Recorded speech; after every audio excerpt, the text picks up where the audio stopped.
Ooh. Yeah. It's that time again. RL and Jenny on the mic, let's go. Welcome to the show where the people get heard. Everyday voices, every thought, every word. Entertainment, politics, love and life. We break it all down every Tuesday night. If you wrote a new book or you're building up a dream, got an organization or a message for the team, pull up a chair, come and share what you know. We open up the floor, let the conversation grow. it's Overflow, The Everyday People Show. With RL and Jenny, yeah, they always keep it real, you know. At 7 p.m. Eastern time, we go live. Tune in, tap in. Let your story come alive, overflow. Let your voice overflow. From the headlines to the hard lines, we talk about it all. Real folks, real stories, no topic too big or small. Overflow, the Everyday People Show. RL and Jenny, let the conversation flow. Every Tuesday at 7. Every Tuesday at 7. Every Tuesday at 7. Overflow. Every day you let us go.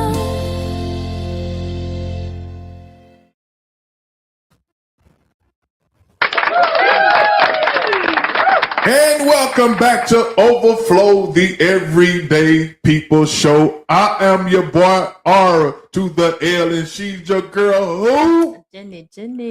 Who? Jenny. Who? Jenny. From the block. You looking like what in the world he doing, man? What's up, Jenny? From the block, y'all. Welcome back to Overflow, the Everyday People Show, man. We took a week off last week because it was your boy's birthday. Yeah. Yes. It was your boy's birthday last week, man. So I had to take a week off, man. But I'm back. I'm back to let you know that I really know how to chop them down. That didn't make no sense. It did not. But you had a well-deserved break. Yeah, From yeah. life, and you just. I really didn't do nothing for my birthday though. You know what I'm saying? And I thank everybody who I thank everybody for the birthday wishes who shout out birthday on social media to your boy, who texts me happy birthday.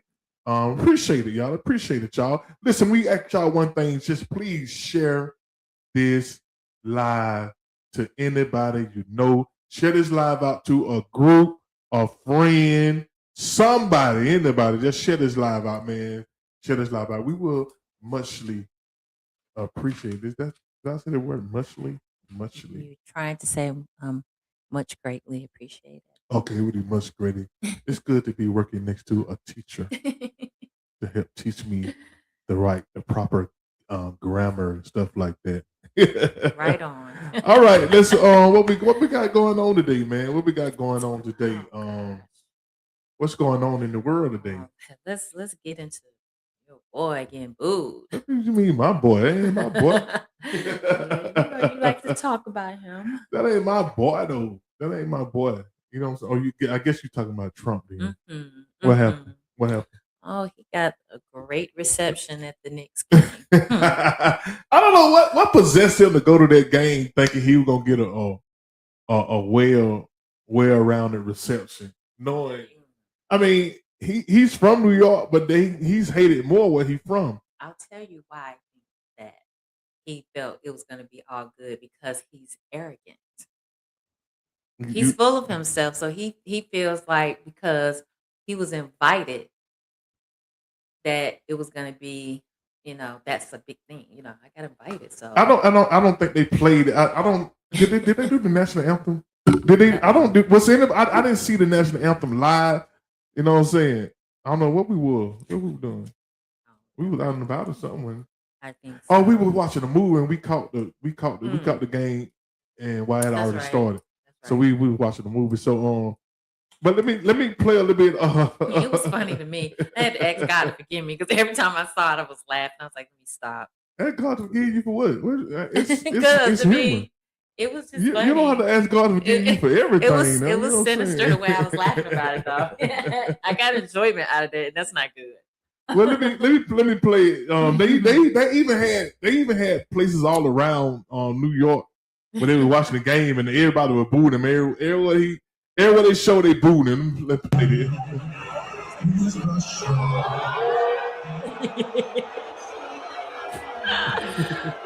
I did not, no. What did you think of the reception you got from the Knicks fans tonight? I thought it great. I mean, I thought it was amazing, actually. You mean when they had the camera on me? I thought it was very good, yeah. It was certainly amazing. It was. I think, mostly cheers. It was loud and it was very enthusiastic. Twilight last gleaming, whose broad stripes and bright stars through the perilous fire, whose broad stripes and bright stars.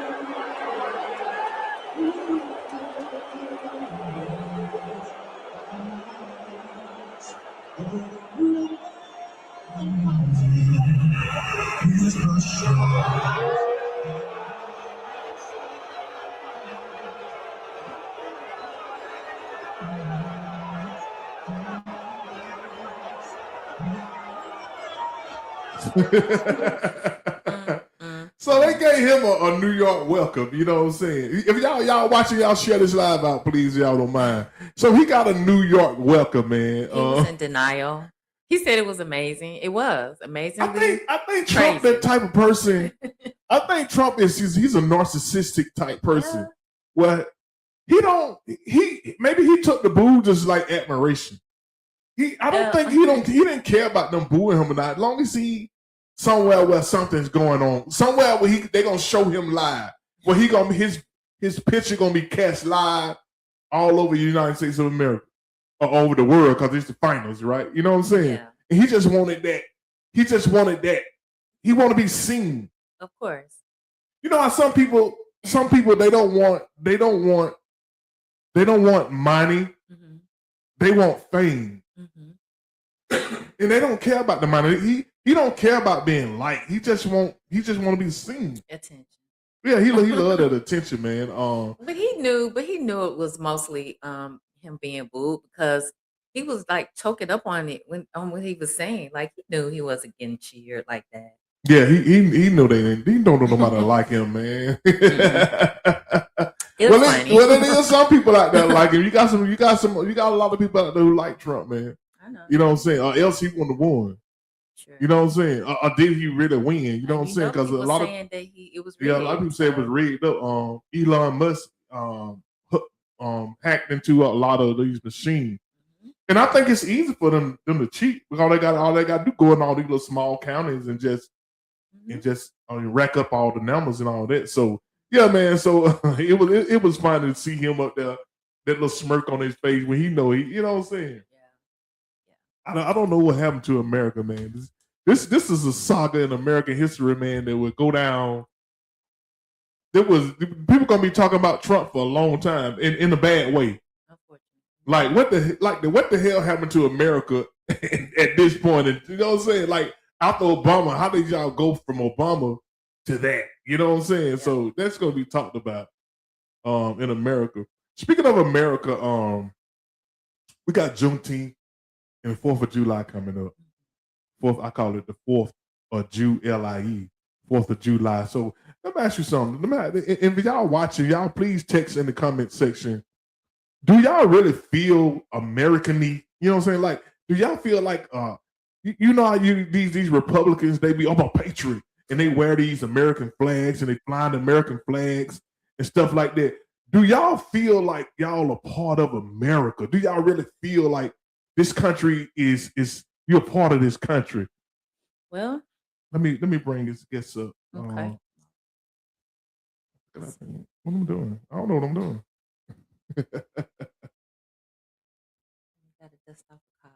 Okay, just off the cardwheel. We ain't been here. I didn't even bring him up. I'm trying to link him in and then even bring him up. I'm trying to. What's up, Mo? What's going on, man? Mo, how are you? Mo Triplet in the building, y'all. You got the big picture, man. What's going on with you, brother? let me Yeah, I'm doing that. Oh, and now you got the full size. There we go. There we go. How you doing, brother? I can't complain, man. But America, all the way. Are you with? Okay, yeah. So it was some. It was. It was She something. did look. She know I'm joking. Come on, man. Yeah. I don't know, man, because I don't want you. What did you spend time in the service? I did, but listen. So, Hey, if you want the story on that, it wasn't by choice. I'll just put it like that. oh, okay, because I know a lot. I don't want to disrespect a lot of. I know a lot of servicemen who are black. They still rock with America, and I don't hate America, but I don't feel like I'm a part of it. I don't feel patriotic about this country. I don't feel like it's Right. fighting for me. You know what I mean? I Right, don't feel like it fights for me. Like we be oh America this Right. USA. I don't feel like that, dude. Well, I know y'all seen what Muhammad Ali said, right? Long time ago, right? You want me to go somewhere and fight, and y'all don't even fight for me here. So, you know, I'm pretty sure you feel that way, Robert, and most of us black people in America feel the same. Yeah, I mean we're here and we have contributed a lot to America, but it's not for us. I mean, it's not for us as far as like the systems. It's against us. So it's Yeah, hard to feel patriotic even though we are here and we do a lot here.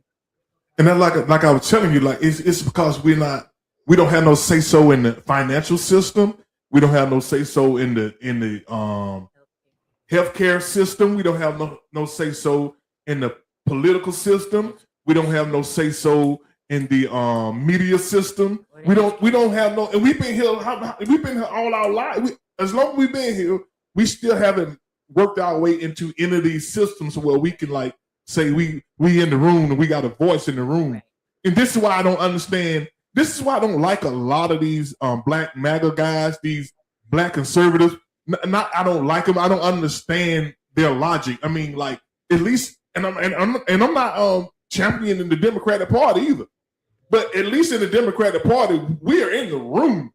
We're in the room where we can say, listen, we would like this for our community. But in the Republican Party, we're not even in the room to even have a say so. You know what I'm saying? So I think you have to at least be in the room to even have a shot. So when you look at the two parties and see where we are and where we are not, I don't get it. And I can get them saying, well, the black people who's supposed to represent us, they're not doing it. Okay, that's our job to hold them accountable. But we are in no space to hold white people accountable for something that we want, something that, you know what I'm saying, to understand us. We can't hold white people accountable because they're not going to be accountable for us. Right. But we can hold our people who look like us accountable. You know what I'm saying? That's our responsibility. What are your thoughts on that, Mr. Mo? Yeah, no, I agree with you 100%. You know, the system was designed for a particular purpose, and they even wrote it down. It's already written. You know, black men 3/5 of a man. Black women are not even mentioned. So with that in mind, and that being part of the history, you know that your statement is factual. That this country and the systems and the growth and everything is not for us. It wasn't designed that way from the get, and it hasn't changed, right? That hasn't changed. It's still the same. Yeah, I totally agree, man. It's still the same. Like, I mean, they make us feel like we are part of this country, but we still on the outside looking in. Because, like I say, we're not in any decision making in any of these systems: the political, the financial, the health system, and the media system, which control the narrative of what people think about certain things. You know what I'm saying? And it's interesting how it's changed since Trump's been in office for a second time. I feel we're starting to lose connection before he even became the president again. I just, and it's just me, but like all of the little trinkets, all of the like the shirts that I had with the flag on it and stuff, I just kind of tucked it away, gave it away because I just somehow did not feel connected. So the Yeah. symbolism of it doesn't I don't go spend The money funny on thing it. I about don't it, do it. it was a guy selling he had some nice polo shirts. He was selling some collared polo shirts that's some, and he had one that like the American polo shirt. And he was selling for cheap, so he was selling it for half price, so like $50. It's like $150 shirt, and I say, man, that's a bad shirt. It's a bad shirt, man, but it got USA big on it. I say, nah, I don't want it because it got the USA on it, and I don't want to. And now the American flag has pretty much turned into like a MAGA flag. You know what I'm saying? It's almost like you see people flying the American flag. You say, oh, they want to. You know what I'm saying? Like they one of them. You know what I'm saying? Like it shouldn't be that way. Hey, so one of the things that I just wanted to mention was that it would be like if you were in a place like Poland flying a Nazi flag. You know what I mean? That's what it's like for me. You know, when I see the American flag, I kind of know it's the symbolism of the if you embody the symbolism of the American flag, I know all about you. I know everything about you because it represents particular things. And if you say, "Oh, well, I like those things," you know, let me put this flag up. I know about you. Yeah. Bo Parker say we done so much for this country.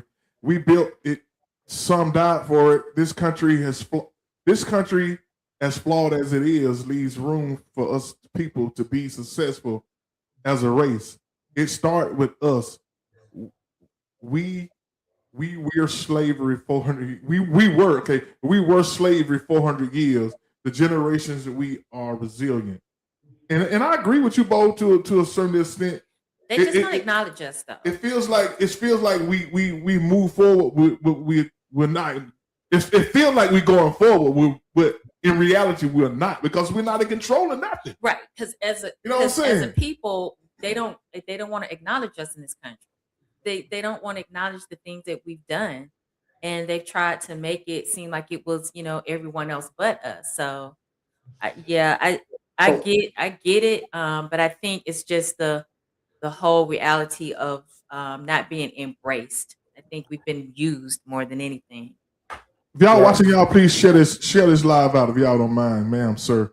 Yeah, and I kind of understand Bo. I think Bo coming from the angle like we what are we willing? And that's gonna be part of our conversation Right, today. that's what I was Like, about to say. what are we willing to do to Yes. kind of like take control, take Yes. our own, destiny in our own hand. Right. Even though we know they're going to continue to fight against us, as we see with this voting thing, how they keep redrawing the districts and all that to try to make our voting power less. You know what I'm saying? Make less of it. You know what I'm saying? Like no matter if we go vote, it doesn't matter because we still in the district where it's going to be majority of the people who voting Republican voting in. You know what I'm saying? So basically, what they're trying to do is lessen our vote. So they're saying you can still vote, but you're going to vote in a district where we are the majority. Right. And if we are the majority, we're going to win. You know what I'm saying? So you can keep voting all you want to, but you're not going to have, your vote ain't going to have no power. You know what I'm saying? So these are the things that they're beginning to implement within the political system, a system, again, that we are not in control of. We don't have a president to say, no, you can't do that. Because if it was reversed, they would say, no, this is unconstitutional. Mm-hmm.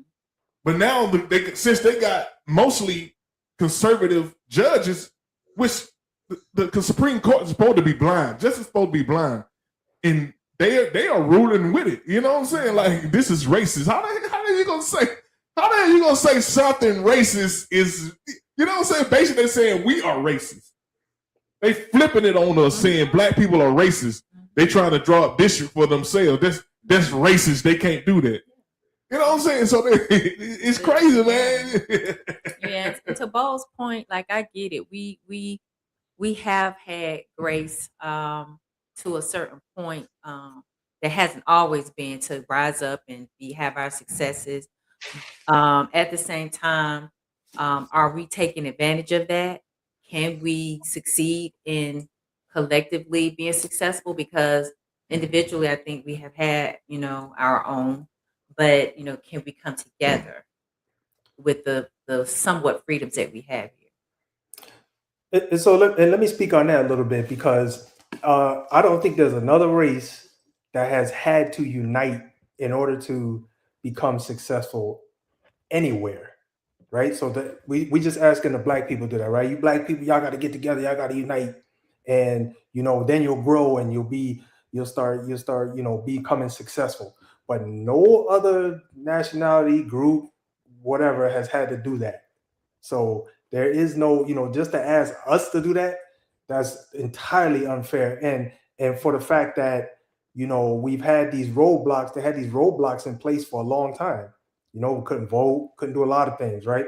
And then all of a sudden, once you open the gate, you say, okay, y'all seen that clip with Martin Luther King where he said, it's a cruel jest to tell a bootless man to pull up his bootstraps, right? That's ridiculous, man. I don't even got no damn boots on. You tell me to pull up my bootstraps. That's crazy. Right. It's crazy, man. It's the same thing today. It hasn't changed. Yeah, it's we are always held back, and when we do work together, we struggle to come together, and then when we do, they tear it down. And I Yeah. think because we don't have a leader, we struggle to, in small groups that say, hey, let's do this, let's do this, let's do this. We struggle to make it all gel together so we can make a big impact for ourselves. And let me just add this, Jenny, on top of that, because there's been moments and movements that support that idea. There was Black Wall Street, got burned to the ground. We had particular leaders in different spaces. We had Malcolm X, Martin Luther King, both assassinated. So there's every step, every little step you take, they're gonna make it so that you have to go backward. It's like playing that one of them damn games where you gotta go back 8 space. What is that? Uno. Go back. And it's just like that's a standard protocol. You said Uno. Yeah, in that game too, you have that reverse and all that stuff. I feel like I think the history of the destruction of Black Wall Street and the assassinations of our leaders, I think that creates a fear for anybody that would desire to be in that position. Facts. So we always have the remembrance of that to kind of hinder us from stepping up to that degree. We have our grievances. We talk about them on, with all the different platforms that we have. But for somebody to actually take that stand to say, you know what, I'm going to be that next Martin Luther King. It's tough because we remember what happens to all those who have tried to make a difference in that way. Any leaders that we have, they are not. I would say they may have a voice sometimes in the community, but they're not necessarily someone that we can say we trust to carry everything. Like Martin Luther King was willing to go to prison, or to jail, he was willing to get locked up. And he went through a lot of things. I just don't think is that spirit is not, it's just not there. So that's a good segue into the next question. So do you think the black community need a leader? And if so, what does that look like? I'm gonna play a quick video of what's his name? Jermaine Dupri. He mentioned he kind of asked this question, you know what I'm saying? Like, like we seem like we're missing a leader. We need a leader to move forward. So I'm gonna play a quick video, and y'all put y'all answers in the comment section. But do y'all think we need a leader? I'm gonna play this video. Jermaine Dupri, something he said. What up, y'all? So I'm leaving this fireside chat with the mayor, and it's something that's really been like in the back of my head. Not, it's really going on. Where it's like I see them changing the voting maps in all of these different cities, and the concerns that people have. And one of the biggest concerns, and one of the things that scares me, is the fact that this is the first time I feel like we don't have a person that the world looks at as the person that's going to tell us what we should do in these times because they've been through this before.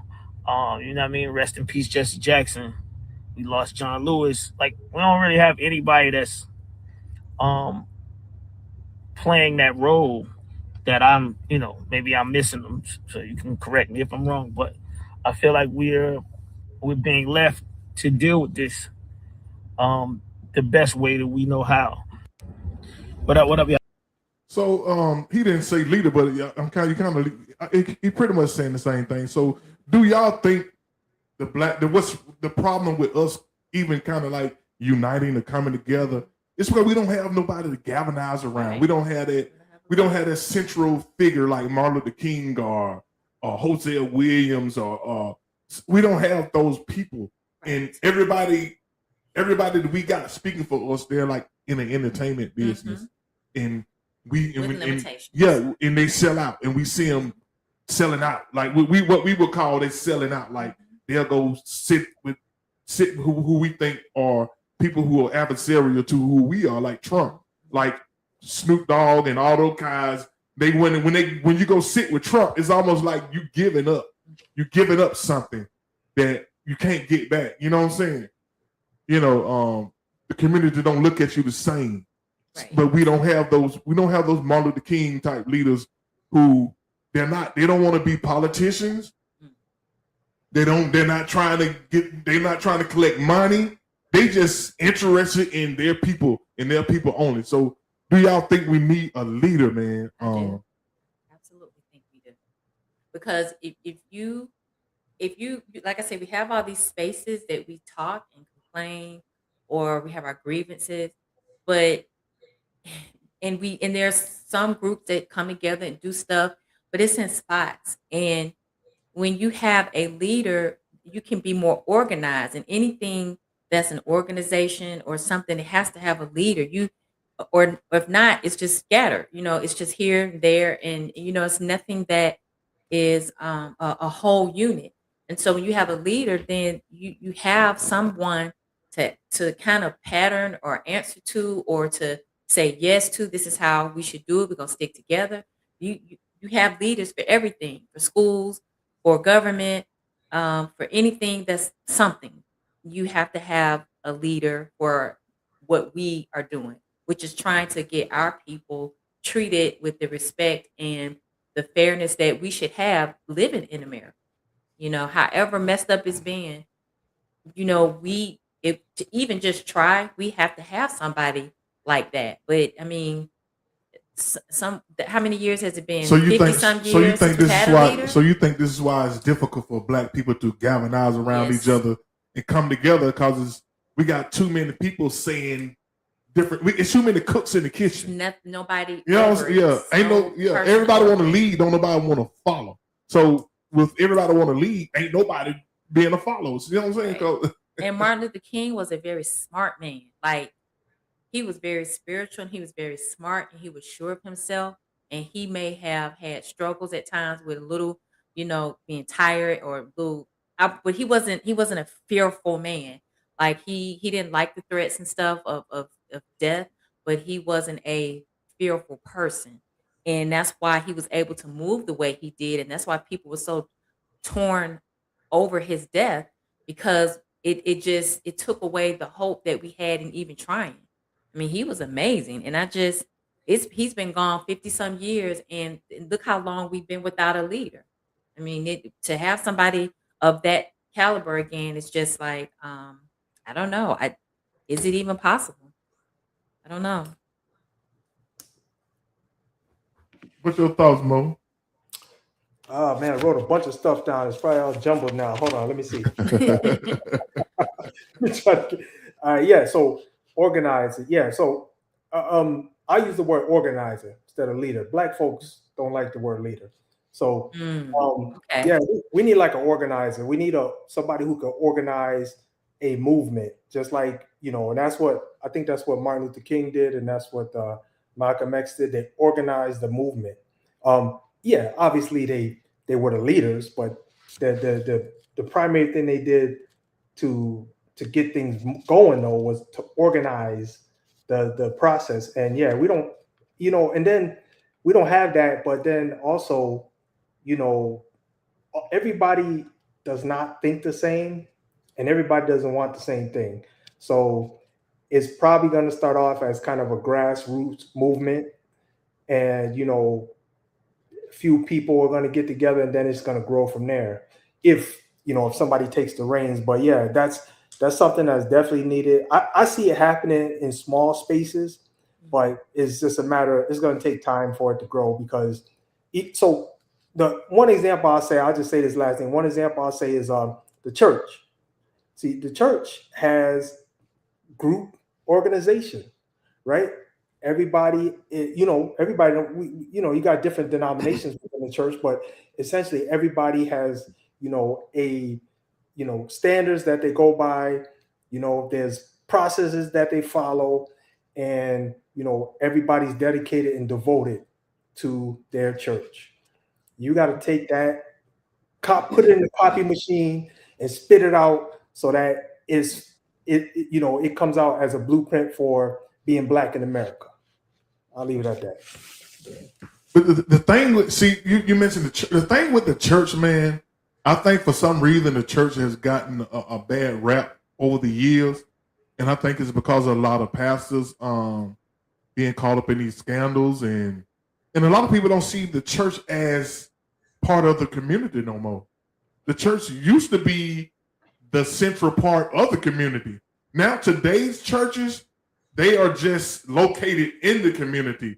When people come from all over different communities, go to that church. Mm-hmm. So the church has no foothold in the community they're in now. But what I'm saying? Because people who go to those churches don't live in that community.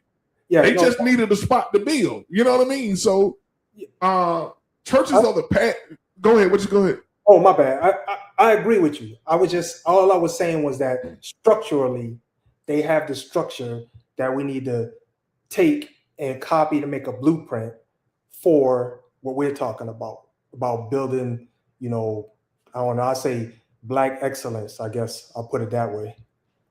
So because they have, people come, right? People come to the church, there's followers. You got somebody at the helm who's the organizer and leader, right? So I'm just looking at the structure, not whether or not it's successful or however it works, but just that structure. But yeah, you're right. Who's this? Read that, Jen. I'm trying to.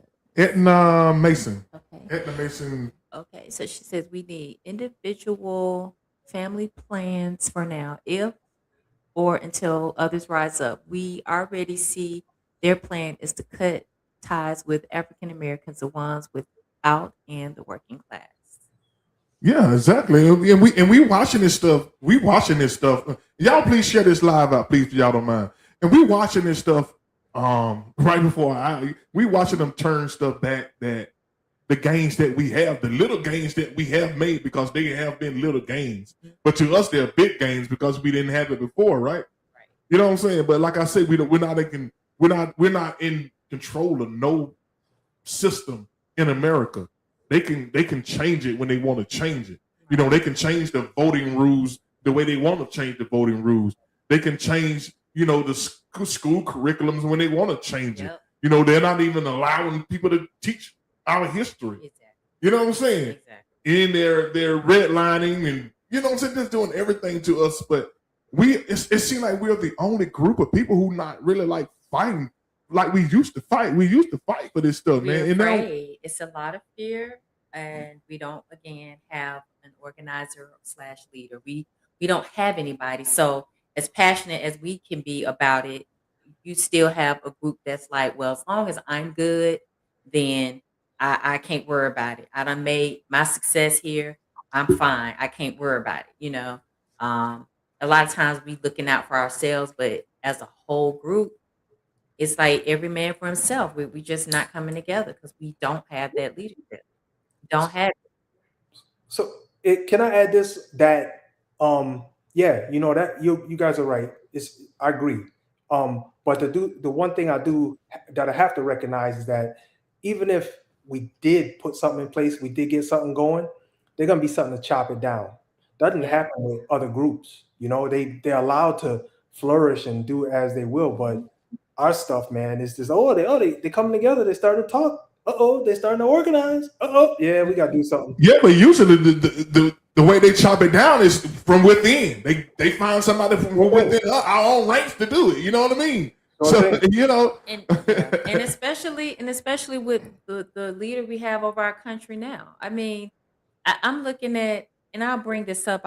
We were looking at the news the other day, and it was a case. I think the guy's name was Elijah, and they overturned it where he was um, walking down the street where he was. Long story short, he was killed. The paramedics had injected him with some type of drug that. It's Yeah. Elijah McClain, and his name is Yes. and it was ketamine. And I wrote a book on policing in America. He's in my book. Okay. So go ahead. Right. And so that particular story, in my mind, the reality of that is, for the time that we're in now with Trump being our president, I think that's why it was the comfortability to overturn that. Because there has not been an uproar about it because of the fact that it's so many illegal lawlessness things that the president is doing. I mean, you think that's gonna make a big deal to the average person that sees that it got overturned? That hurt me. I don't even know them, and I shed tears over that because something like that would cause an uproar. And I feel like because it's so the spirit of lawlessness is over the country, nobody's really talking about that. That should not have been overturned because there's so much. There was somebody mentioned the verdict. Somebody inboxed me. They want to talk about the verdict of Carmelo Anthony. I'm not, and I told them I went real versed in it. I'm gonna read up on it. Carmelo Anthony. They said his verdict came back guilty. I think it was a black kid who murdered a white kid, and they found him guilty. But I wouldn't. It's so much going on that it's almost like you look over there, something happening over there. And it's like we're under attack.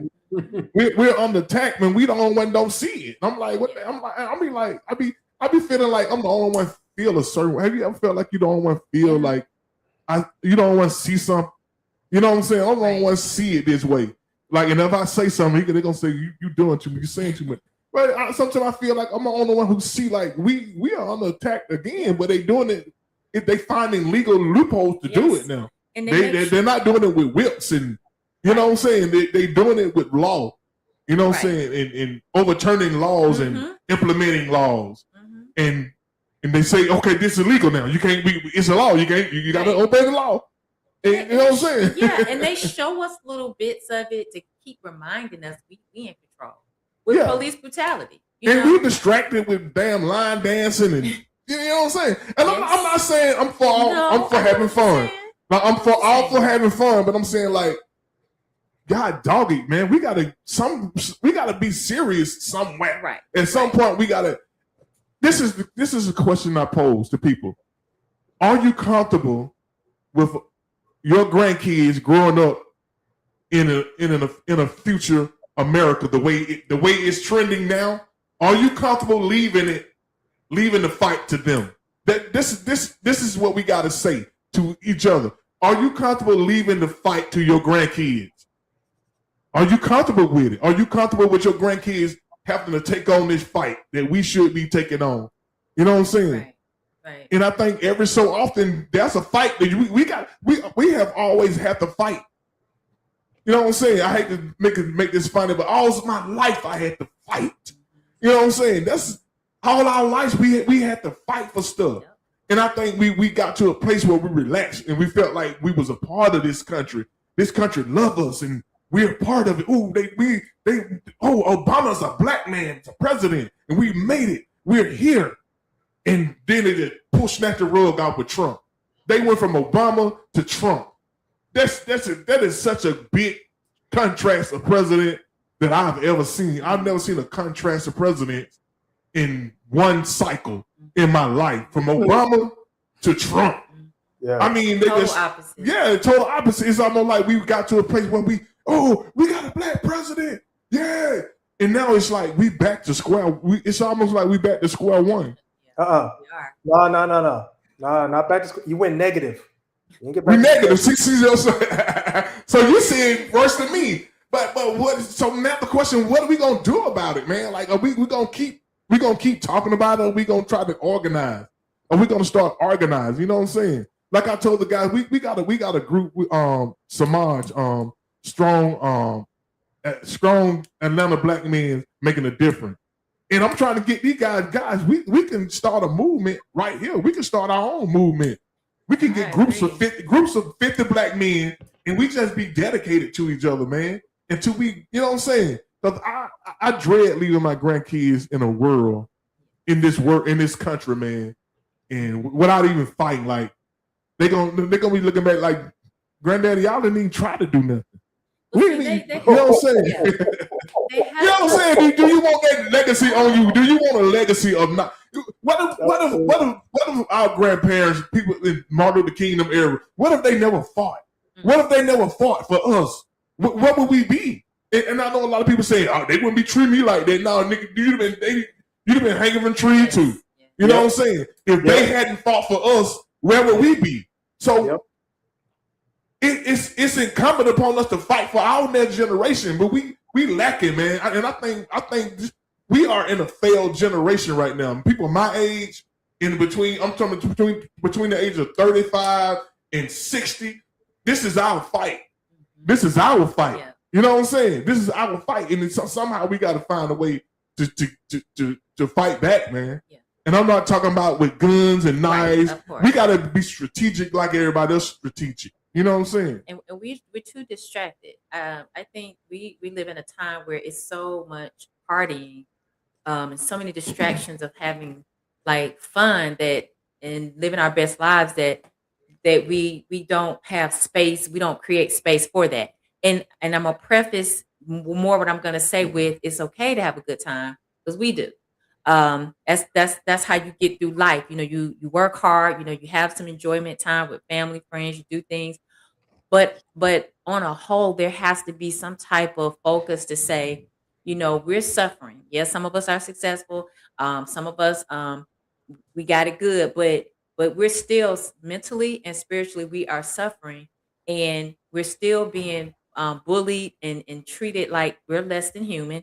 And so we have to get to a place where if we can come together like in mass groups to go to these events for entertainment, like when they had that rodeo thing in Houston, Texas, if we can in mass numbers just, you know, go to all these events and show up, and I mean, like many of us show up all at one time, why can't we dedicate showing up like that for something um to stand up for ourselves? Like it's possible for us to get together, but we unite on things that aren't going to build us. We unite on things that will just have us having a good time, and somehow that still goes to the left, you know, because they shut stuff down. People get in fights. It'd be a lot of crazy things happening. And so what I'm trying to say is, if we have the ability to get together, but we get together collectively on a whole for the things that don't matter the most. You see what I'm saying? Like, we can get together and do all these fun events, but what about the things that's going to help our generations behind us? Yeah, and let me add this. This is not an excuse, but this is just for far as I'm concerned, these are the facts. But we're in 3 wars right now. We're in a psychological war, right? So that's the war of information. We're in a financial war, you know, who owns the means of production and work, and justice system war, you know, our freedom, right? We see that every day, people getting their freedom taken away. And you know, to Robert's point, you know, I do believe we've gotten comfortable because we've been riding the coattails of those great leaders for a long time now. Yeah. Those dudes, everything got an inflection point. They brought us up so far, and now we're at this inflection point. It's time to go up again, but nobody taking the reins to make that happen. You know, we got comfortable. So I agree with you 100%, Robert. Yeah, and they all dying out like Jermaine Dupree was saying. Like most of these leaders, they passing away. So you know, and the leaders, and most of those guys were pastors. Most of those guys are pastors, and I don't see most of these pastors today, man. They just, I don't know, man. They say inspiring things on social media, but they don't want to get out the Bible. And I'm not saying to get out the Bible. I'm saying Martin Luther King didn't just preach the Bible all the time. You know what I'm saying? Reverend Hosea Williams wasn't just preaching in the Bible. Abernathy, these guys weren't just preaching about what the Bible said. They were trying to draw connection with the community in the Bible. That's how you got to do it. You got to get outside the four walls and get in these streets. That's the real fight is in the streets. I mean, you can inspire people every week all you want to. You can make video after video, but what changes are you making in your community? This is what I look at in a pastor. Like, are you in these streets?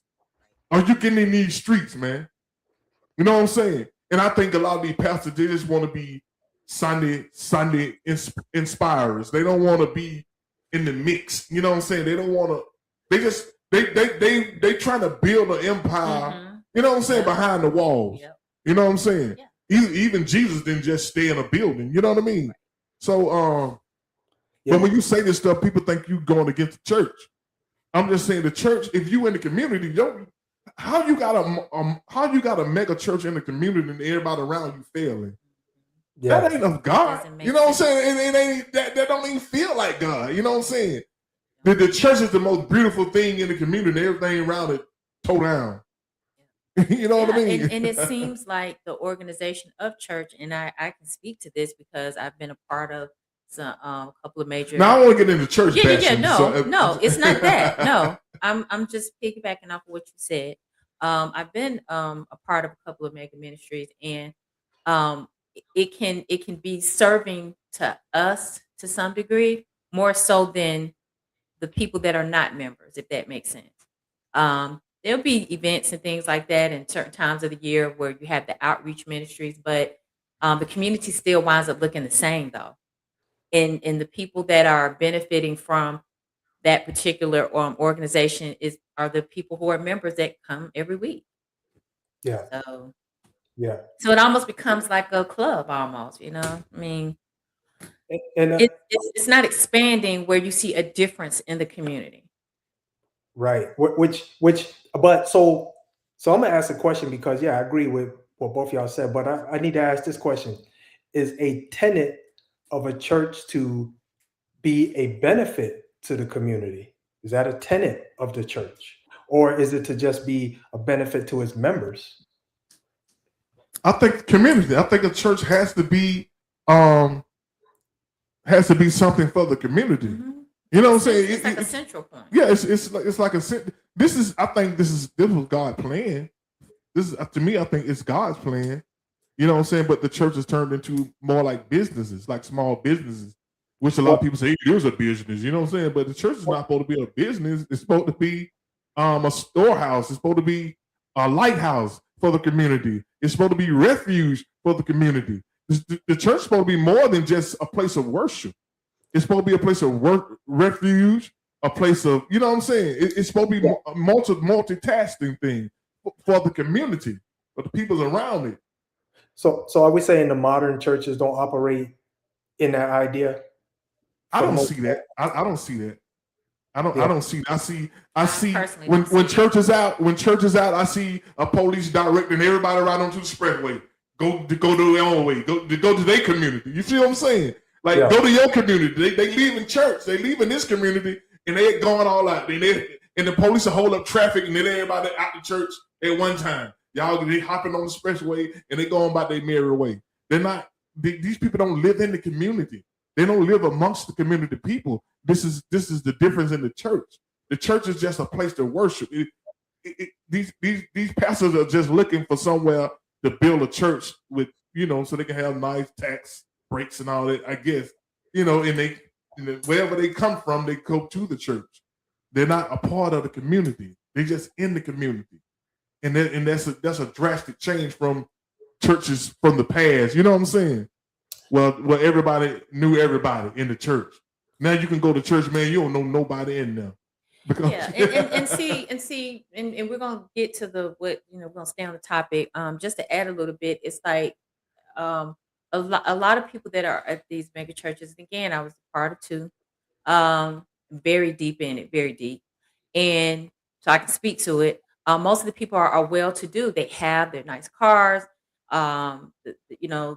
beautiful families and stuff. And again, the neighborhood around it still looks the same. And it becomes a thing of, all these well-to-do people come together, but where's the expansion into the community where we can see a difference? And that's what I'm saying. So can I ask this question because I'm just curious, but do the parishioners of a church get an opportunity to make an ask? And I does don't that know, man. I know our church used to have a suggestion box. I don't know if those suggestions was They ever have them. that's not They an read ask? or anything. they Yeah, that's all not the churches that I've been to have suggestion boxes. They do. But a yeah. lot of churches, man, have I gatekeepers. A don't- lot of churches have they like gatekeepers, man. You know what I'm saying? It's not the same. You know what I'm saying? That's what I was And gonna I'm say. not, Oh, go ahead. and I don't mean no ill. I'm not talking bad about the church. I'm just saying I don't think the church is operating the way God intended for it to be working. You know what I'm saying? This, when God went in and flipped the table over, what is y'all doing in here? Y'all just in here collecting money. You know what I'm saying? These people ain't ate around us. You know, these people ain't eat. You know what I'm saying? So I just don't think. I don't think God is in it. I think the church is more about what man wants than what God wants. Yeah, in my opinion. This is my opinion, you know what I'm saying? So Yeah. That's why I was asking about the suggestion box because it's not. And I would think though, it wouldn't just be people putting pieces of paper in a box. It's a conversation, right? Somebody saying, "All right, how do we make the church more beneficial for everybody? Y'all come here and y'all devoted to the church. How do we make the church a better place for you and to get other people to come?" That's what I'm thinking. A conversation, not. I mean, my doctor office got the damn suggestion box. I put something in there. Don't hear it. Yeah, but see, but what I'm saying is, like, we talk about leaders. When we talk about leaders, we talk about Martin Luther King, Reverend Abernathy, Reverend Williams. These guys are reverends. This is the church is where all the planning took place. Was about the community planning took place in the church. Yeah, right. In the church basement. You know what I'm saying? Yeah, Martin Luther King. Now it seems like these churches are afraid to talk about political. They're afraid to organize politically. Yeah. You know what I'm saying? And I don't know if it's about that the tax break they get and they're not allowed to do it. But y'all don't need to pay. Y'all pay taxes. The larger churches, the mega churches, they have limitations as to what they can probably say. The smaller churches, they have more room. But I think they have. I think there's only so much they are allowed to really speak on. Let me read this comment. It's a long comment. If I put it up, it's gonna block the whole screen. But I'm gonna read it from right there. But Monet, I guess it's Monet. Thank you for watching anyway, Monet 2 said the conversation always pushed under the rug. Our public schools are not held responsible for the current global guidelines that we want for our schools. We have to start up and put things on the table. If it doesn't, what did it say? Be put in ink. Put it what? If it doesn't get put in ink, then words are forgotten. So let's take go those to the in. PTA meeting. If you can't send some that can represent your team, this team can come back, give heads up on what it is that you want. If you're viewing the schedule, then the organization can tell their story. And she has a date on it. Thank you for tuning in, Mona. Thanks. But here's the thing about, like I say, education. We're not in control of we're not in control of what our kids learn. We're not in control of what our kids learn, and this is why, to me, I think it's so important for us to galvanize and come together to build our own schools, build our own hospitals. We always talking about Greenwood, Black Wall Street. We always talking about Black Wall Street, but there's nothing stopping us from building that back.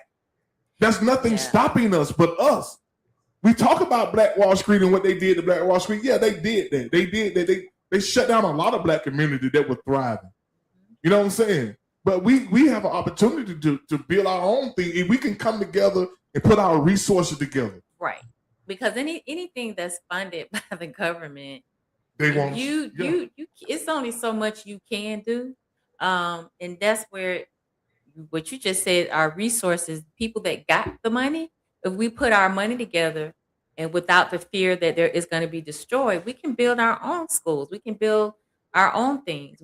And nobody can tell us what we can say, what we, how we got to do it. I mean, I work at a charter school, and I'm seeing now even where at the end of the school year, I'm looking at all these books being pulled from the shelves because it's like, no, we can't have these books this year on our shelves. And I'm like, okay, got Yes, it. yeah. So and We're not in control like we think we is very are. important that we We're come not. to. Like I say, ask yourself this question: do you want your grandkids growing up in America the way it is trending now? If we don't fight, how is the future going to be for our grandkids? If we don't take up the fight now, if we don't at least start the fight, you know what I'm saying? Right. Our grandkids are helpless to what's going on now, but we gonna keep talking about it, and we Right. gonna make them, or we gonna Right. move. You know what I'm saying? And it takes money. It has to be our money. Exactly, and collectively, Yeah. my $2 and your $2 is $4. You know what I'm saying? This is how we got to look at it like that. We can't be relying on Oprah Winfrey got all the money, Tyler Perry got all the money. These people, you know what I'm saying? Listen, in one church service, in one day from Sunday morning service to a Sunday evening service, depending on the size of the church as far as the number of members, be surprised how much money they'll collect. From people paying 10% tithe, because they won't let you out the door anyway. and with the what do you call it, the donations, that's, what do you call it, I'm losing my train of thought. And that's it's the two combined, and that's tithes and offering. that's our, if we can put our money together like we put our money together. That's what I'm saying. In churches, if you put money in churches and don't require these people to and require nothing from them, we can have a bank where we put our money in the bank collectively. And this is every week. And build our own hospital, so we don't have to worry about the healthcare system. Exactly. We don't have to worry about do I have Medicaid, Medicare. We don't have to worry about that. We'll have a place to treat our people. We'll have a school. We'll have a school to teach the curriculum we want to teach our kids. Yep. You know what I'm saying? We wouldn't have to be worried about, okay, we got to vote. Make sure we got to vote. Man, forget voting. We got our own thing. Y'all do what y'all want to do. Y'all gonna come beg us for these. Y'all gonna come. We gotta make a deal. You want our vote? Let's make a deal. Sit at the table and how much y'all got for our vote. Yeah. That's how it got to be. You know what I'm saying? Right. And it takes, and see, I think a part of our issue is, as a community of people, we don't trust each other. We're not easily trusting of one another. So if we go into business with somebody, if it ain't somebody that is like right up in the front seat of your life and sitting right there that really and they know you, a lot of times it's hard to get people together to put their money in to build anything. I had a plan to open up an after school program with one person, and I can remember it's from the first mention of it. They already was coming in the door talking about, well, because of what and this was some years ago, so this was with what my limitations were, what my credentials are now. They was like, well, with what I know and what you know, I'm gonna have to be paid 50%. No, not 50%. It was supposed to be like 60-40. And I'm like, this is my idea. What are you talking about? Just because, you got a little bit more credentials than me right now. How you going to, just already coming in the door trying to set it up, like worrying about the money piece and already trying to say who's going to get what. And I'm like, so we struggle to trust each other. And we always are trying to make sure that, we above the other person. So it takes a lot of trust for us to create that kind of community again, for us to rebuild something like a Black Wall Street, and also too the energy that we put into the faith that we have in these organizations, just put all our money in. Sometimes people give away like they bill money, all in faith that they're gonna be blessed, and they don't get to experience the benefit of it. Sometimes they just seeing other things happening. Well, maybe, I don't know, the leaders of the church, but they ain't necessarily getting it personally. They just hear every week, have faith, God's gonna give it back to you. But I do believe what I think what Mo said is right. We it's going to be it's going to be a grassroots thing to where it's going to have to start small, like groups of 25, 50, and I say men, but start with men because I think men. I think that's another issue in the black community. The black men, they're not. We're not. You know what I'm saying? We're not on our game, man. I'm being honest. We're not on our game. It's our Most of us. It's our responsibility to do that. It's our responsibility. It's our responsibility, man. We have leaned on the black women long enough. You know what I'm saying? And they held us up. You know what I'm saying? That's why I create the song. If y'all watching, go check out my song, Sister Girl. That song is dedicated to black women. And I got another drop coming called Hold On My Brother, man. So within what I do, I'm trying to create, thought processes and things in people, man. You know what I'm saying? Because I think in the music industry, the next question is going to be what would it take for black community to build better relationships and unity? So I think, go ahead, Mo. Hey, Robert, before you move on, I just want to make a comment on that last thing we were talking about, just a quick comment. And it was about, getting the right information in the schools. And I just want to tell this quick story, then you can jump onto that one. But this was 8th grade. I'm in the 8th grade. I'm in the class, social studies. Mm-hmm. And we turn the page, and there's Malcolm X right there on the page, right? And the teacher said, somebody raised their hand in the class and said, well, who's that right there? And the teacher said, oh, that's a man. He started a lot of trouble. We're not covering him today. Turn the page. And so it was a kid in the class who raised his hand. And the kid who raised his hand says, I go to the Paul Robeson Center, and we're taught that this is not a man who was a troublemaker. His name is Malcolm X, and he was a man who fought for his people, right? And I'm like, my mind was blown. I'm like, hold on. I got the educator in front of me telling me one thing. Then I got this dude right next to me, the same damn grade I'm in, and knows all of this information. So I'm like, something wrong, man. How you get this information outside, and we in school, we supposed to be getting information and we not getting it. So I just wanted to make that point because, there's a lot of misinformation. We don't have control over it. Like I just said, we don't have control over the school, over the education system. We have no say so. We have no say so. We're not even in the room. And when it comes to parties, and people say why black people support the Democrats so much, because we see a lot of us in the Democratic Party. Now, whether they're doing things that we want them to do, that's something we got to hold them accountable on. But when you look in the Republican Party, you don't see us over there. So what they say, we're not even in the room to have a discussion with people about what we need. So this is what I tell people who say, why y'all on the plantation in the Democratic Party? Man, we're not stupid. We're not voting Democrat because we stupid. We vote Democrat because we see us in the Democratic Party. We have a shot in the Democratic Party. In the Republican Party, we don't have a shot. We don't have a chance in hell over there. You know what I'm saying? Because we're not there. We're not there to even say, listen, would you do this for our community? We're not in the room to ask that. And we asking people who don't even look like us to make decisions about our community when we're not even there. We're not even in the room. So it's common sense, conservative black men. It's common sense. This is why we don't support the Democratic Party. This is all we got right now. You know what I'm saying? We're not Democrats. It's just all we got. You know what I'm saying? It ain't the two of them we can vote for. You know what I mean? And if we get our own party, we're going to be outnumbered. So you know what I'm saying? It's like a no-brainer, bro.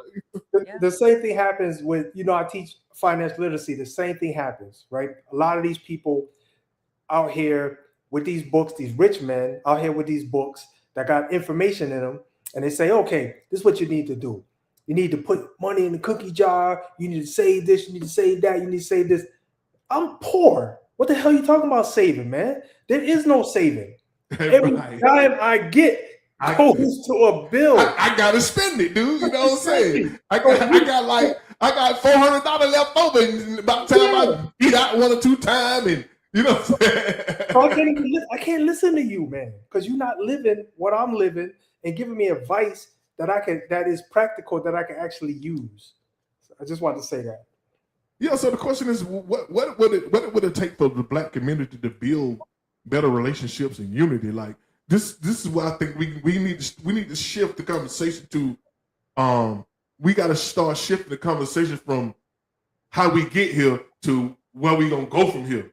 You know what I mean? So you look over the internet, you hear a lot of oh, the white man did this, oh, they doing this, okay, what we gonna do? What every action deserves a reaction. Right. What's our reaction to their action? That's why I think we gotta go. So in my field and what I do is music. So I'm just trying to make music that meets the moment. You know what I'm saying? A lot of my music is made to meet the moment. And that's what a lot of imbalance at too. You got an imbalance in the music. Our music is imbalanced. Everything we do is imbalanced, man. You know what I'm saying? You see people posting a lot of music and it has nothing to do with nothing that's inspiring or nothing. You know what I'm saying? So in the music field, this is what I see. You know, back in the days, you had Marvin Gaye and What's Going On. You had what his name? Curtis Mayfield. People Get Ready. They putting messages in the music, and we don't even have that no more. It's like everybody going for the money. Dude, is this all you want, the money? You know what I'm saying? Money ain't gonna never make you happy. How often we gonna see that people with money ain't happy? If money makes you happy, Trump would have never want to be president. He would have never want to be president. Till this day, I do not understand why would a billionaire want be problems. You know what I mean? Like, if I'm a billionaire, I am not going nowhere near no politician. I'm not trying to waste my time being a politician. I'm trying to be on an island somewhere with a you know what I'm saying? With a big old drink, a pineapple drink in the hand. You know what I mean? So that's what I'm trying to do. I'm trying to get my bucket list out the way. You know what I'm saying? I ain't thinking about no war. I ain't thinking about all this stuff y'all thinking about. You know what I'm saying? So yeah, I was gonna say. Oh, I'm sorry. You got something, Jenny? Go ahead. No, I was noticing a comment that pretty much speaks to what I can relate to with education. Louise Cobb, she said we have to keep literacy at the top notch of our families, give out books, encourage knowledge. The more you know, to be able to create healthy relationships, boundaries, and mental health. And that's totally that's Latina, right? Yes, yeah. I totally agree. I had to still make sure I read the name right. And thank you for the birthday wish, Latina. She is absolutely right. Yeah, being in education, if you don't know it, you there's nothing you're gonna do. You're gonna just go with the flow and go with what you see and go with what they want you to know. So you have to be educated, and we can create those books too. yeah. So with the way this AI stuff going, and the way that they're turning back the clock on us, I fear for my grandkids, man. That's to me, that's my greatest fear. Like leaving here without even trying to fight for people who can't even fight back. Our grandkids can't even fight back. Like the generation before us fought for us to be able to have these. If it weren't for the fight from the last generation, we wouldn't be able to be on these platforms talking their trash. Absolutely. You know what I'm saying? Talking, Absolutely. saying what we saying. Mm-hmm. But because of them, we have a platform to even discuss this stuff. Right. And I'm looking at the screen. We have 6 to 10 people. But I'm willing to bet you on another conversation about T.I. versus 50 Cent. They probably got 100,000. You know what I'm saying? It's 100,000 views over there. So, and a lot of people choose to talk about stuff like that because they are not focused on. They're not focused on what's real. Mm-hmm. You know what I'm saying? Important for the protection and for the preservation of who we are, because the grandkids that you speak of, age range, like you're talking about kids that are newly born up until what age? 12? Yeah. 13 maybe. It's a certain generation name. I'm not sure what generation that will be called, but if we don't help them, they're not going to know anything. And we got to shift the fight. They're not going to know anything. We got to shift the fight. And this is what I be seeing dudes my age, man, in their mid 50s talking about, I'm out here trying to get the bag. Dude, dude, you 50, 60 years old. You ain't got the bag yet, dude. Hey, you know what I mean? Like, you know what I'm saying? How long is it gonna take you to catch the bag? I be seeing grown men like, I'm trying to get to the bag, dude. This all matter to you? The bag, you know what I mean? When are you gonna start fighting for the next generation, dude? You ain't got the bag, and you ain't got the bag in 60 years, dude. You ain't getting the bag, and if you do get the bag, you gonna need it to pay for the bag on the bag. You gonna need it to pay for the bag. You know what I mean? You know, so I'm just saying, man. When are we gonna take the fight? When we gonna start fighting for our next generation, y'all? This is my thing, man. This is my thing. We got to start fighting for our next generations, like the generation before us fought for us. Y'all see what they doing? And it's in plain sight. They're not even hiding what they doing. Oh, not at all. They are so comfortable with our complacency as Black people. They are so comfortable with our lack of unity that they'll do it in plain sight. Yep. And it keeps going back to the individualism you talked about. They tricked us into individualism. Yeah, everybody had your own. We was never meant to be living in. We are tribal people. We are tribal people. We can't survive individually, especially not in America. We was never meant to be that person, that people. We was never meant to be a single living person. You know what I'm saying? We was meant to be a community-minded people. And they know that. That's why they keep us at each other. They know why they keep getting us dumb stuff. That's why every time you turn on the TV, everything that's innovative, they got all kinds of reality shows where they're showing them how to fix houses and build cars. But our reality, what reality shows we got? What we doing? What they showing us in our reality show? Fighting. Talking about, you know what I'm saying? Just dysfunction, a lot of dysfunctional stuff. If you think about it, they got gossip, fighting. They got. I sat and watched a white man build a car, man.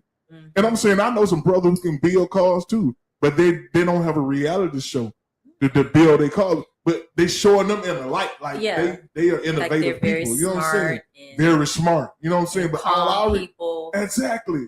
And all our reality shows are like ratchet. Oh, she said, I heard you messing with Tony. Yeah. I was like, what? Ratchet stuff. Ratchet. Yeah. And we eating it up, man. Oh yeah. Yeah. You know one thing in a better way. I'm sorry, go ahead. No, I was just saying they get depicted in a more intellectual way. Larry Love, what's going on, brother? Hey, Larry. Yeah, they get depicted in a very calm, intellectual way, and we get looked upon as, we always got a drink in our hand, or it's always something that has to do with fighting. And if you ask them like something about what's your bucket list, everybody want to be a stripper. I mean, it's like we're better than that. We're better than that. Like we really are.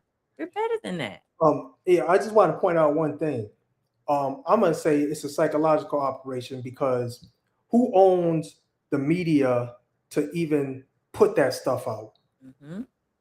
So yeah, you know what I'm saying. So once we get hooked on it, it's easy game from there. But we don't own the means of production to put that stuff out to the masses. Listen, this is. So we keep repeating mistakes, right? This is the drug game all over again. Remember when they made that drop shipment in Los Angeles? Boom, they dropped it right there in LA, and we took it from there, boy. And the drug war was on, the drug game was on. It's the same thing with this TV thing. I never thought about it that way, but it makes a lot of sense because people we're addicted to it, and it's entertainment, for us. Yeah, so going forward, man, I think I'm gonna do more. We're gonna do more stories, but I'm gonna try to stay focused.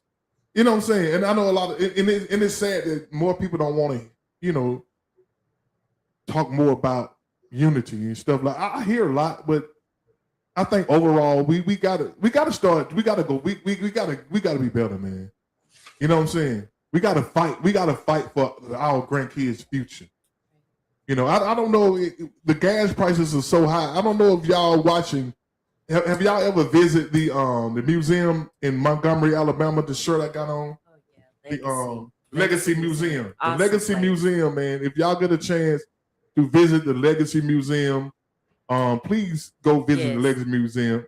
It talks a lot about our history, and I think that's part of our problem right there. We're losing our history, and that's what they want. They want to stop teaching our history, so we don't have no connection to nothing but what they teach us. And if the only connection we got is what they taught us, we ain't got nothing. You know what I'm saying? There's nothing to build off. And because I think our history is something we can build on. Because we stand on the shoulders of some giants. We stand on the shoulders of some courageous people, man. You know what I'm saying? Who ask yourself, who willing, outside of Jesus, who else was willing to die for you? Dr. King, Megas Evers. These people laid their life on the line. Malcolm X, these people knew they were up against some stuff, some evil people, man. But they really fought for us. And they didn't care about, losing their life. Even Martin Luther King said in this last speech, long life, longevity, it has its place. You know what I'm saying? And I'm saying to my partners now, the bag got its place, man. If you ain't got the bag now, man, let it go. Start fighting for your kids' bag. That's what I'm saying. We got to start fighting for our grandkids' bag. Because if you 45, 50, 60, dude, you ain't got the bag yet. It ain't meant for you. Fight for your next generation, man. Fight for your grandkids' bag. You know what I mean? Yeah, we're Gen X. I think we're Gen X. So once Gen X is gone, like I don't know what's gonna happen if we don't cultivate what we know from our parents and our grandparents and great grandparents and start building upon it and creating some spaces and things and places for our younger generation and grandkids. They're not gonna have any idea of who they are. Can I I want to piggyback on that and talk about, we were talking about businesses, right? So this is for the business owners. This is just something I came across. I just want to throw it out there, something to think about. For the business owners, there's a group of people, Yiddish people, and they have a principle that I think us Black people need to adopt, because y'all know how we go into a Black small business. If they mess up one time, it's like, I ain't going back there no more. But then you go to the white business, you get them 3, 4, 5 times. Yeah. Right? That's the standard protocol. But this is what the Yiddish people do. And I think if you go into a Black business, talk to the owners and try to get them to implement this as part of their process. It's called fargin. And this is how it works. It's basically forgiveness. And the way it works is, if I'm doing business with you, let's say Robert and Jenny, y'all own a business, right? I come to your business, and the day y'all serve me the plate, and some of the food not fresh, right? So instead of me just saying, I ain't never going back to Robert and Jenny's place, man, I'm getting the hell out of here. What I'm gonna do is this: I'm gonna request that y'all have a sit down with me. I'm gonna say, Robert, Jenny, can y'all have a sit down? I got some feedback for your business, and y'all say, yeah, we can sit down. We sit down. So we sit down and I tell you, listen, last time I came here, man, the food wasn't fresh. The waiter was, on one, having problems. And listen, this is what I want to do though. I like y'all. I want to stay with y'all business, but y'all got to do something to improve it. Can y'all make me that promise? And y'all say, yeah, we're going to look right into that. We're going to improve it. And matter of fact, once we make the changes, we want you to come back, sit down with us so we can tell you what the changes are. If we do that, I guarantee you, Black people are going to be doing business with Black people all the time. I'm going to leave it there. Wow. That was a good one though, bro. You know what I'm saying? And that's what we gotta do. We gotta start communicating, man. You know what I'm saying? Putting each other's on game. You know, that's what we call it. Put them on game. You know what I'm saying? Don't just walk out and let them know why you probably won't come back. You know what I'm saying? Let them know you want to come back, but listen, and don't make a scene. Oh, this is nasty. You know what I'm saying? For real though, because we don't, like you said, we don't do that other restaurant. We just don't go back. You know what I'm saying? Right. We don't make no scene. Well, we'll you know give what it I'm a saying? chance. Yeah, we give it a chance. You know what I'm saying? We about to get Larry. We will be back next week, man. I always have the link scrolling at the bottom for anybody who want to come up. Because we used to invite people, but people didn't. So I just say, whoever come. You know what I'm saying? I just say, God, whoever come. You know what I'm saying? So we about to we just go an hour and 30 minutes now. We cut the time and all that, man. We would have loved to have you on because I know you would have had some very nice, important things to say. So. That's why I ain't gonna have him on now, because we'll be here another 30 minutes, another hour. I bring him in. Larry Love, what's up, man? Love you, man. You know what I'm saying? Yeah, man. So listen, Mo, man, we appreciate you coming up, man. Listen, Mo, tell everybody who you are, man, and what you got and what you know what I'm saying. Oh man, I got a whole list of stuff, man. So I'll make it quick though. I see your you had a website screaming at the bottom, didn't you? Oh, I did? Oh, okay. I don't even know where it's at now.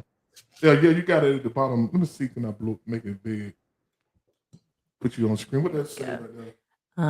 People's Society discussions at Gmail. I'll tell everybody what you do, Mo, and how they can. All right, I try not to take too much time. If I do, let me know. But all right, so I got a few things. First thing I got, as you can see in the my name title, it says People's Society Discussions at gmail.com. That's for if you lost a loved one to policing in America or to just violence in America, you can come on my show. You can send an email to that address, and I will interview you on YouTube so you can get an opportunity to tell your story. That's number one. That's the People's Society Discussions at gmail.com. Number two is I teach financial literacy. So if you want to learn the basics of how the stock market works, I have several courses where you can learn at your own speed. If you got a group, you can bring your group, and it goes down to children who are, I believe, 13 plus. They can understand information at that level. So you can use that same email address. I'm going to have you send everything to that email address since it's on the screen. The next thing I do is I'm an author of 2 books. One book is about policing in America, and I just finished a group discussion. We meet online in a small group of 8 people. Max is 8 people. We meet online and we read the book out loud and have discussions and get understanding about policing in America. And the book itself is a tribute to about 31 victims of policing in America. I know y'all know most of them. Sandra Bland, Eric Garner, Philando Castile.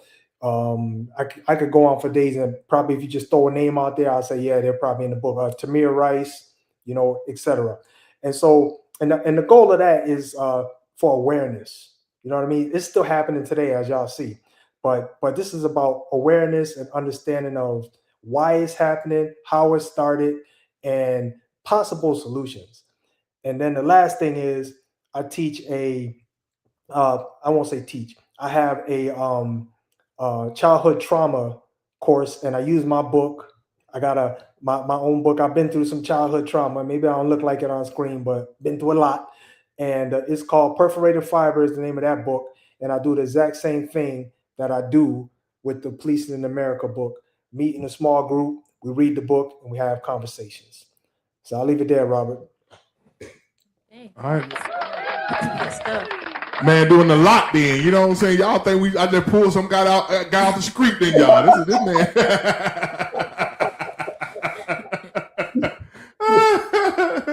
Yeah, man. I'm running some circles around. I'm running some good circles, man. You know what I'm saying? I don't came up. Hey, Mo, man, we appreciate you coming up, man. We really do, man. Appreciate y'all. Yeah, man. You want any closing remarks you want to say before we get into Jenny's quote of the week? Yeah, I just want to say, man, I really appreciate this platform because it's an unselfish platform. I think I can't speak for them, but I'm gonna tell you what I see. I think Robert and Jenny, they got this platform because they really care about people, and they want to have a platform where people can come here. We can talk about things that matter to us, and maybe it might help somebody. You might have, we might be talking about something, and it might be a solution for someone. And so, if that's I like to be part of circles like that, because helping people is my thing. So I really appreciate y'all platform. Hey man, appreciate that, my you brother. as well. And that's exactly why I started it, man. For we can, because I used to be in the comment section in a lot of people's podcasts, and a lot of time they didn't read your comment. You got some, and you might have something nice to say, some good information. They don't read them, or you can't go on it. You know what I'm saying? They just wanted to be there. I think a lot of people wanted to be. They want to be famous more than useful. Oh. That's my opinion. They want to be famous and not useful. I want to be useful. That's you know what I'm saying? fact. I don't care who come on their platform. You got, what I'm saying? You got some valuable information. You got a organization you want to talk about. If it's positive, man, let's do it. You know what I mean? If it's inspiring, let's do it. You know what I'm saying? Let's talk about it. You know what I'm saying? That's what I like to do. Hey, Robert, that's a T-shirt, man.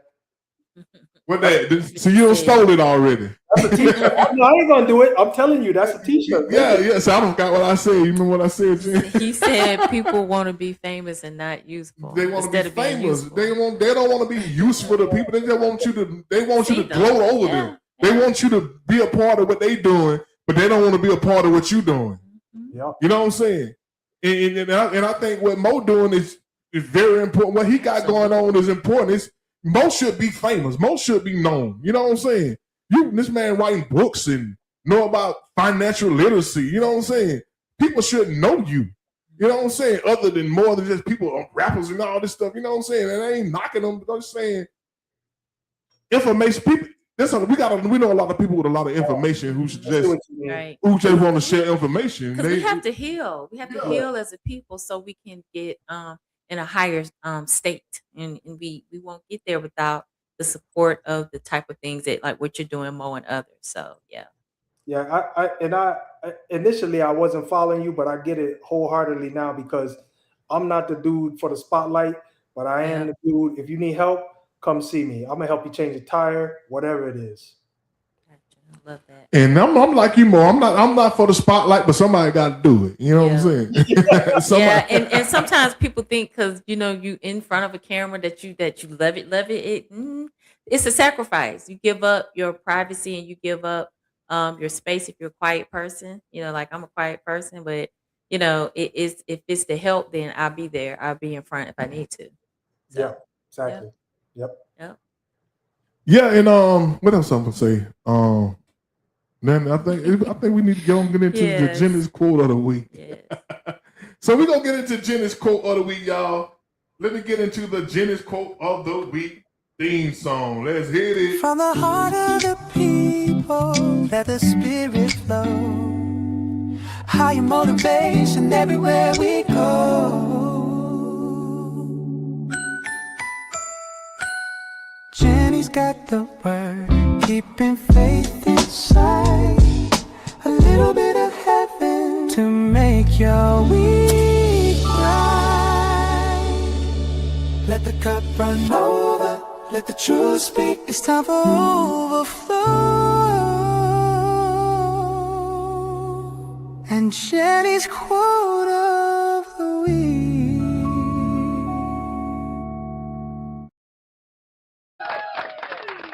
Ladies and gentlemen, Jenny's quote of the week reads. All right. So the quote of the week is, be who God has called you to be, not who the world wants to see. And this is an old ancient proverb, okay? That breaks it down to, when you look at today's society, everybody has a perception and an idea that you should do this, or you look like you should do that, or you need to do this, that's more acceptable, and people really flock to you if you did this and that, and but when it's all said and done, you know who you are, and God has put a purpose in your heart, and He's put a calling on you. So the way that you will be successful and be the best person and to be successful and to do it well is being who God has called you to be, because he's given you everything that you need to be that person, as opposed to being what the world wants to see. Because sometimes what the world wants to see is not in your best interest. So be who God has called you to be and not who the world wants to see. All right, be who God calls you to be and not who the world wants to see. That's what's up, Jimmy. Jimmy's quote of the week, y'all. And listen, y'all, we appreciate y'all for tuning in, hanging and staying and sticking with your boy and your girl. You know what I'm saying? We appreciate y'all. We love y'all, man. We really do. We want to thank y'all for sharing. Thank you for your comments. You know what I'm saying? It means a lot. You know what I'm saying? So I talked about the Legacy Museum, man. If y'all got time, y'all got grandkids, or y'all want to take a family trip down to Montgomery, Alabama, man, it ain't nothing but about an hour and a half away. Please go. I mean, with the gas prices, man, y'all looking for somewhere to go just to chill the whole Saturday. Just go there a whole Saturday. Just spend the whole Saturday. They got like some they got tours and stuff like that. They got a boat tour. It's really nice, man. The Legacy Museum. The Legacy Museum down in Montgomery, Alabama. Yes. And it's not expensive unless it's changed from when we last went. It's not expensive either. Let me play a quick video of some shots we took down there. The Legacy Museum. That's a picture of the front of the Legacy Museum. That's me and Jen at the Legacy Museum. They got a lot of monuments and stuff down there. Beautiful. Nice sculptures and stuff. It's very beautiful. They got a lot of nice sculptures. That's the upside down tree, man. That was fascinating to see. Like I said, it's like a park. You walk through the park and they got all these artifacts and things out throughout the park, man. And it really a nice day trip y'all can go to, man. Some nice restaurants around. They got a restaurant inside of it. They got shuttles to take you from exhibit to exhibit. Yes. So these are like artifacts that all out throughout the park. They got a walkway. You walk through the park. And be prepared to cry. Yeah. Take a tissue, or they'll greet you with a box of tissues in certain. Yeah, and they got this wall with everybody's last name on it, and if you tell them your last name, they'll find your last name. I'm talking about it's like 1 million names on that wall, man. The wall is so high. It's so unbelievable. Yeah, that was a Legacy Museum, man. Y'all go to the Legacy Museum and and I think they privately funded. They're privately funded, so they can use. You know what I'm saying? Y'all can take a family trip down there. Take the kids and let them see your history. Let them see our history, man. This is where I got this shirt from. It's a nice tour, man. Y'all just go to Legacy Museum in Montgomery, Alabama. Just take a whole day down there. They got restaurants down there. It's worth it. It's worth it, man. So until next week, y'all. We hate to say goodbye. I love y'all. And guess what? Ain't nothing y'all can do about it. Ain't nothing y'all can do about it. Peace. Bye. Peace and soul.